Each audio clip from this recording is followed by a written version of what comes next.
आदर्श शिक्षण समिति बाड़मेर द्वारा संचालित ऑनलाइन क्लासेज में एक बार फिर आपका हार्दिक स्वागत और अभिनंदन।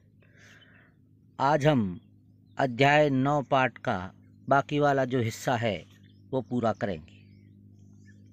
तो आज का पहला बिंदु है भारत की प्रमुख दलहन फसलें। चूँकि भारत की बड़ी जनसंख्या शाकाहारी है, इस कारण प्रोटीन के रूप में सर्वाधिक रूप में दालों का ही प्रयोग किया जाता है। दालों की किसानों के लिए भी बहुत अच्छी उपयोगिता है। दलहन की फसलों को किसानों द्वारा भूमि की उर्वरता बनाए रखने के लिए भी बोया जाता है। भारत में दालें रबी की फसल में भी बोई जाती है और खरीफ की फसल में भी बोई जाती है, लेकिन मुख्यतः रबी की फसल की जो दालें होती है वो सर्वाधिक मात्रा में बोई जाती है।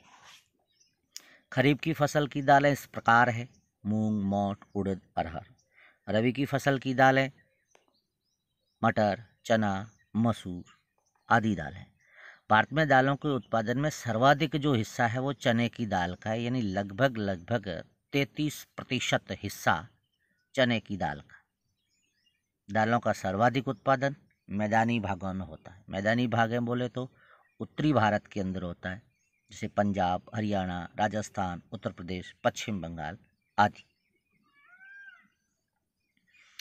अब आती है भारत की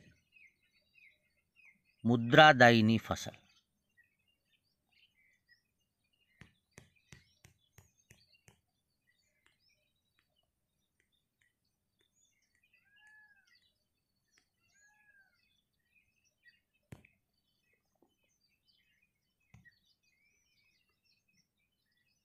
भारत की प्रमुख मुद्रादायिनी वाणिज्यिक, नकदी या औद्योगिक फसलें। भारत के कुल कृषि भूमि के 1/4 भाग पर मुद्रादायिनी फसलों का उत्पादन किया जाता है। गन्ना, कपास, तिलहन, जूट, तंबाकू आदि सभी की सभी मुद्रादायिनी फसलें मानी जाती है। सबसे पहले आता है गन्ना। गन्ना भारतीय मूल और बांस वनस्पति का पौधा देश की व्यावसायिक फसलों में प्रथम स्थान रखता है। गन्ने के उत्पादन और उत्पादक क्षेत्र की दृष्टि से भारत का विश्व में प्रथम स्थान है। भारत विश्व की 50% गन्ने का उत्पादन करता है, यानी सर्वाधिक उत्पादन जो होता है वो भारत में ही होता है।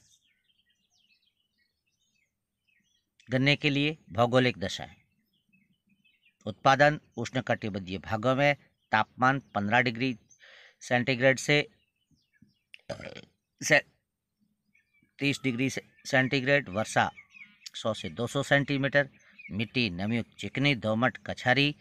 अग्रणी उत्पादक दक्षिण भारत की आर्द्र जलवायु गन्ने की रस की मात्रा बढ़ाती है, जिससे उत्पादन अधिक होता है। यानी उत्तरी भारत की तुलना में दक्षिण भारत में गन्ने का उत्पादन सर्वाधिक होता है। उत्पादक राज्य उत्तर प्रदेश, महाराष्ट्र, कर्नाटक, तमिलनाडु, आंध्र प्रदेश।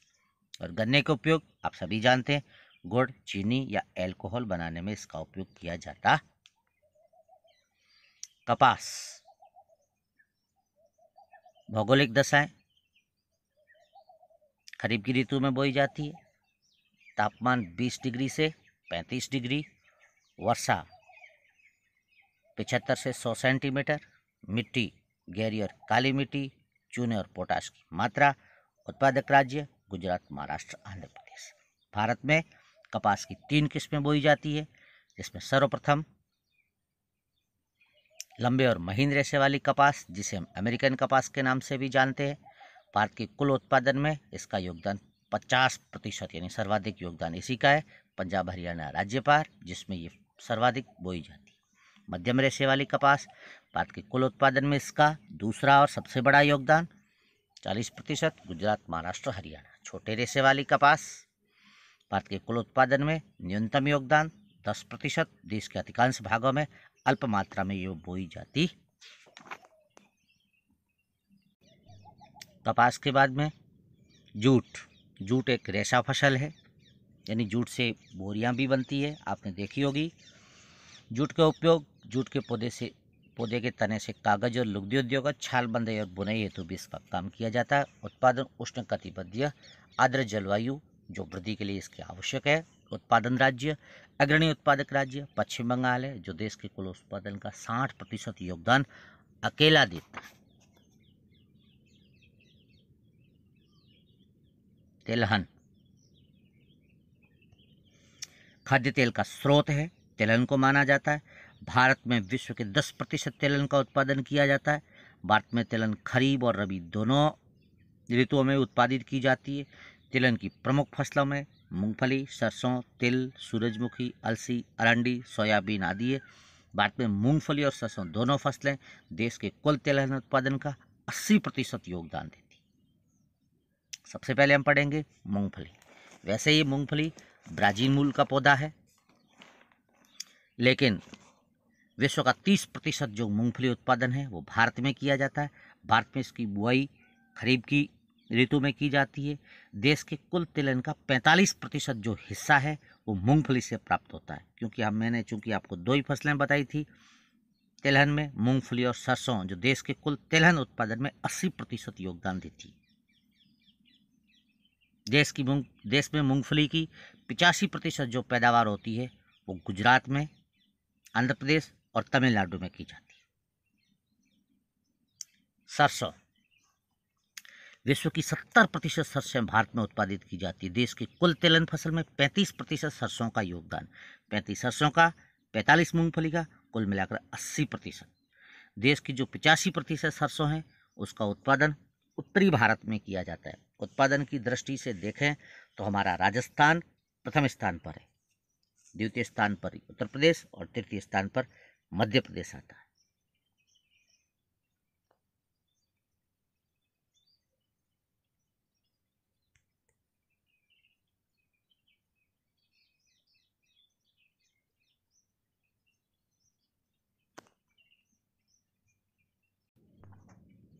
अन्य तिलहन फसलें अरंडी।